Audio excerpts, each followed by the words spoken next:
Now, the age at which most Kenyan women are getting married, the average age, the median age is 21 years. And for men is 25 years. So on average, people are getting married very young.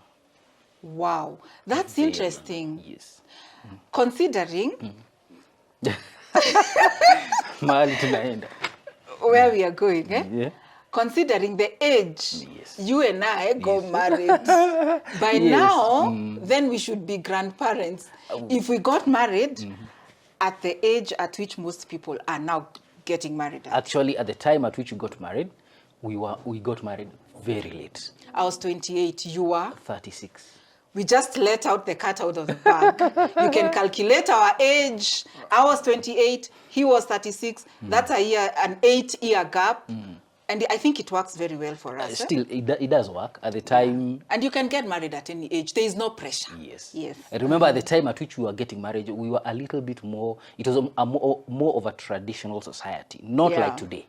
But see, people had already started asking you what's happening. Yes, that was, today there is no question. Oh, yeah, still, the question Even is me, still my mom had sent delegations, of, 28. Yes. Yeah. Yes. And right now saying that people are getting married at 21. The average age, the median age at which people, because Kenya is still a very young population, the median age for Kenyans is 19 years.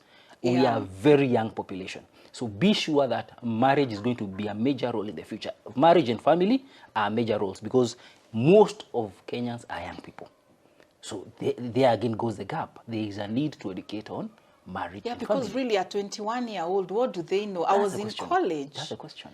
Wow. Yeah. And so if they could get a bit more empowered with skills to help them in marriage, and especially now that they are getting married young. And remember, we said earlier on, there's a point we said that marriage is the only institution in which the only thing you get a certificate before you do the exam itself. So even when we got married, me and you at 36 and 28, we discovered that we are still inadequately prepared. Absolutely. Yes. True. So it's not about the age. It's not about the age. Okay. Everybody, whether you're getting married, even if it's a new marriage, remarriage, either way, it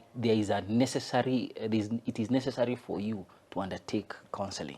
Okay. Right? I'm happy that such kind of information is out there. Yes. Yeah. Now it's available there for you. You can research and you can interpret for yourselves. We are inviting data scientists and analysts to come and tell us what this information means. Yeah. Now, when you find, let's go to a bit more concerning area.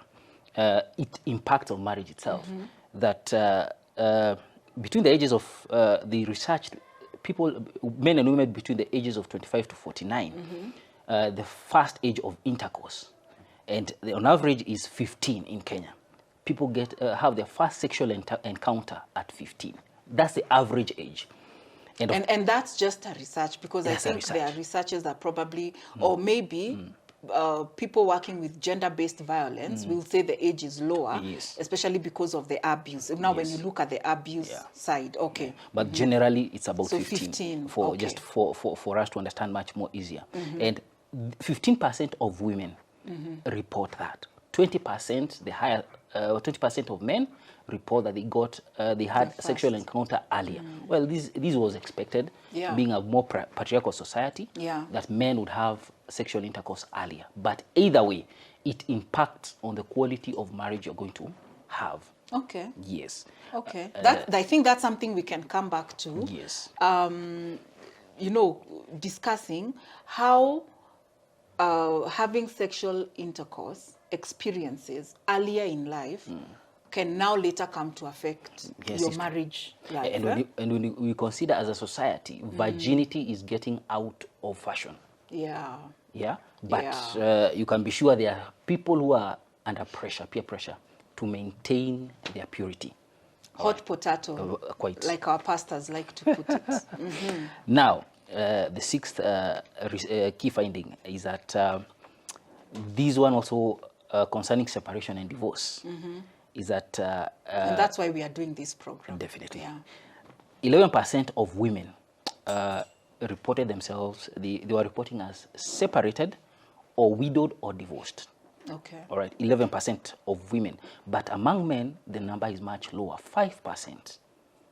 5%. So already there's a gap there. Why men, and again, that's for for scientists to tell us why men would